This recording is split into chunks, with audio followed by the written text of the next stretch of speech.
ರಕ್ಕಸ ಮಳೆ ಇಡೀ ತೊಗರಿ ನಾಡು ಕಲಬುರಗಿ ಅಕ್ಷರಶಃ ಕಂಗೆಡುವಂತೆ ಮಾಡಿದೆ. ಮಹಾರಾಷ್ಟ್ರದ ಜಲಾಶಯಗಳಿಂದ ನಿರಂತರವಾಗಿ ನೀರು ಬಿಡ್ತಾ ಇರುವ ಪರಿಣಾಮ ಭೀಮಾ ನದಿ ಅತ್ಯಂತ ಅಪಾಯದ ಮಟ್ಟ ಮೀರಿ ಹರಿತಾ ಇದೆ.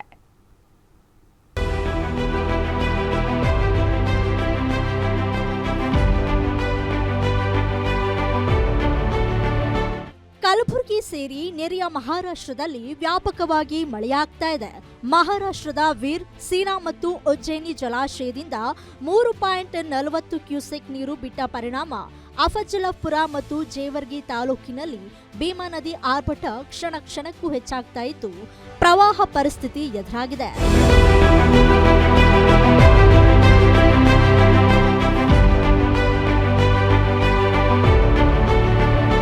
ಗಾಣಗಾಪುರ ಬೃಹತ್ ಸೇತುವೆ ಮುಳುಗಡೆಯಾಗಿದ್ದು, ಗತ್ತರಗಿ ಬ್ರಿಡ್ಜ್ ಸಹ ಮುಳುಗಡೆಯಾಗಿ ಪ್ರವಾಹ ಪರಿಸ್ಥಿತಿ ಎದುರಾಗಿದೆ. ಮಣ್ಣೂರು ಗ್ರಾಮದ ಬಳಿ ಪ್ರವಾಹದಲ್ಲಿ ಸಿಲುಕಿದ್ದ ಜನರನ್ನ ಎನ್ಡಿಆರ್ಎಫ್ ಸಿಬ್ಬಂದಿ ಬೋಟ್ ಮೂಲಕ ಕಾಳಜಿ ಕೇಂದ್ರಕ್ಕೆ ಶಿಫ್ಟ್ ಮಾಡಿದ್ದಾರೆ. ಉಸ್ತುವಾರಿ ಸಚಿವ ಪ್ರಿಯಾಂಕ್ ಖರ್ಗೆ ಜಿಲ್ಲಾ ಮಟ್ಟದ ಅಧಿಕಾರಿಗಳ ಜೊತೆ ಪ್ರವಾಹ ಪೀಡಿತ ಪ್ರದೇಶಗಳಿಗೆ ಭೇಟಿ ನೀಡಿದ್ದಾರೆ.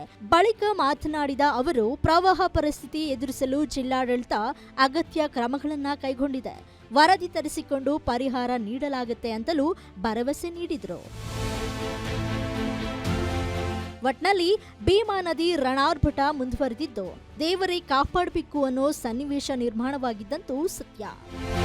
Srikanth Biral, guarantee news, Kalaburagi.